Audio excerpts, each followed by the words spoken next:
আইসিসির ইভেন্ট মানেই বিরাট কোহলির ব্যাটিং ঝলক। ইন্ডিয়া যখন খুব বেশি বিপদে থাকে তখন তাদের ওই বিপদ থেকে উদ্ধার করার জন্য বিরাট কোহলি একাই যথেষ্ট। বিরাট কোহলি ভাবে যখন 3টা উইকেট পড়ে গেছে, তিনি যদি আউট হয়ে যান, হার্দিক পান্ডিয়া, রবীন্দ্র জাদেজা তারা দুজনই শেষ ভরসা। তখন ভারতকে অল আউট হতে হবে। সেই ভারতকে ন্যাক্কারজনক লজ্জা থেকে বাঁচাতে বিরাট কোহলি একটা মাইন্ড গেম খেলে। বাংলাদেশের ক্রিকেটাররা তার ধারে কাছেও নাই। অনলি একজন ক্রিকেটারই আছে, বাট সেই ক্রিকেটার এখন দলে নাই। কার কথা বলছি তার নাম বলার কোনো প্রয়োজন নাই, সবাই জানে সেই ক্রিকেটার কে, যে স্ট্রাইক রোটেট করে খেলতে পারে, প্রথমে বল বেশি খেললো, পরে সেই গ্যাপটা পূরণ করতে পারে। বিরাট কোহলি প্রত্যেকটা সেমিফাইনাল, মানে ইন্ডিয়া যখন বিপদে পড়বে, তার ফাইনালে যাওয়ার প্রয়োজন কিংবা ট্রফি জেতার প্রয়োজন, তখন ইন্ডিয়ার ওপেনার যারা টপ অর্ডার ব্যাটসম্যান আছে, বিশেষ করে ওপেনিং স্লট যদি ব্যর্থ হয়, তখন বিরাট কোহলি সেই ব্যর্থতা পূরণ করে দেয়। বাট বাংলাদেশেরও এমন দুজন ক্রিকেটার আছে যারা আসলে বল করতে পারে না। একজন পারে মোটামুটি, তবে বেশিরভাগ ম্যাচে একটা ওভারও করে না। বলছি মাহমুদুল্লাহ রিয়াদ এবং মুশফিকুর রহিমের কথা। আপনি যদি ইদানিং দেখেন, মাহমুদুল্লাহ বলই করে না, যদিও করে এক ওভার, জোর হলে 2 ওভার, আর মুশফিকুর রহিম তো বল করে না।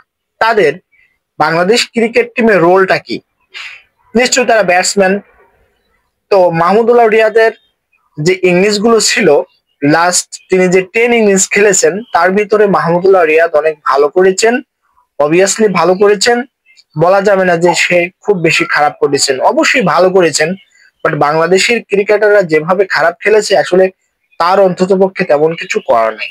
বাট মুশফিকের পারফরমেন্স নিয়ে যদি বলেন লাস্ট 10 ইনিংস, তাহলে সে একেবারে ফ্লপ মারছে।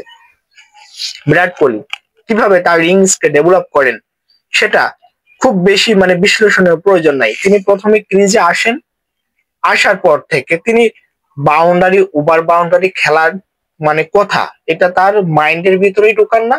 তিনি অফ সাইড অন সাইডে তিনি ড্রাইভ খেলেন, কাভার ড্রাইভ খেলেন, অন সাইড লগান অঞ্চলে তিনি মাত্র সিঙ্গেল নেন, কখনো ডাবল কখনো সিঙ্গেল। আর বাংলাদেশের ক্রিকেটাররা যে ভুলটা করে, প্রথমে 20টা বল খেলে, রান করে 5টা, তখন তাদের উপরে একটা চাপ চলে আসে।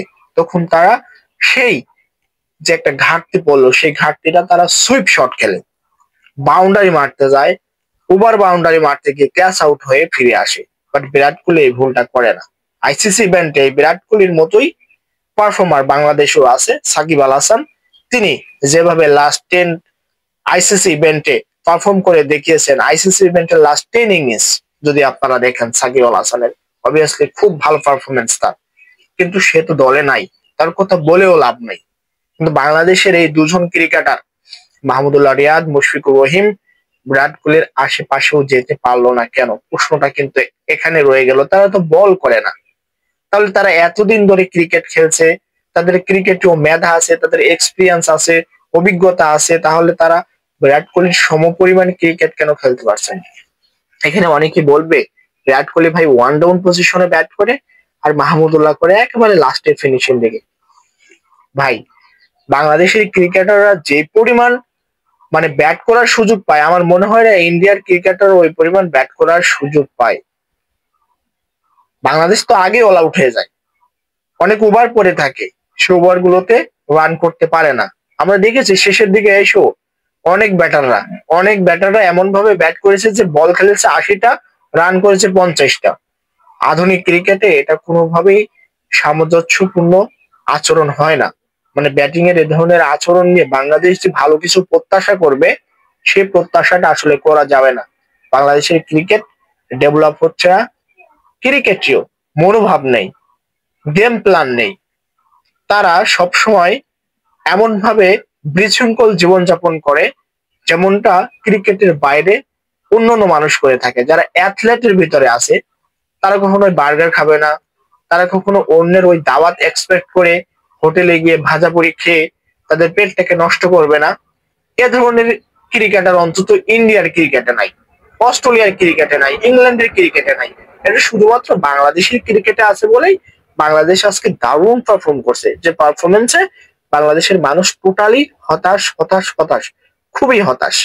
এর থেকে বেরিয়ে আসার জন্য একটা সুন্দর গেম প্ল্যানের প্রয়োজন, একটা সুন্দর ক্রিকেটীয় জীবনযাপনের প্রয়োজন, যেটাতে শুধু থাকবে ক্রিকেট। যতদিন ক্রিকেট খেলবে তার লুক থাকবে ক্রিকেটের প্রতি। ক্রিকেটের প্রতি অগাধ ভালোবাসা থাকলে বাংলাদেশের ক্রিকেটাররা তাড়াতাড়ি ডেভেলপ করতে পারবে। আর যদি ক্রিকেটের প্রতি ভালোবাসা না থাকে, আউটসাইডে তাদের লুকিংটা থাকে, তাহলে বাংলাদেশের ক্রিকেটের এন্ড অফ দা সমাধি হয়ে যাবে। কেননা বাংলাদেশ চ্যাম্পিয়ন্স ট্রফিতে চান্স পাবে, পরবর্তীতে আইসিসি ইভেন্টে চান্স পাবে, কি হবে সেটা শুধু দেখার অপেক্ষায় থাকবেন। তারপরে দেখবেন বাংলাদেশের ক্রিকেটটা আলটিমেট কোন জায়গায় গিয়ে পৌঁছায়।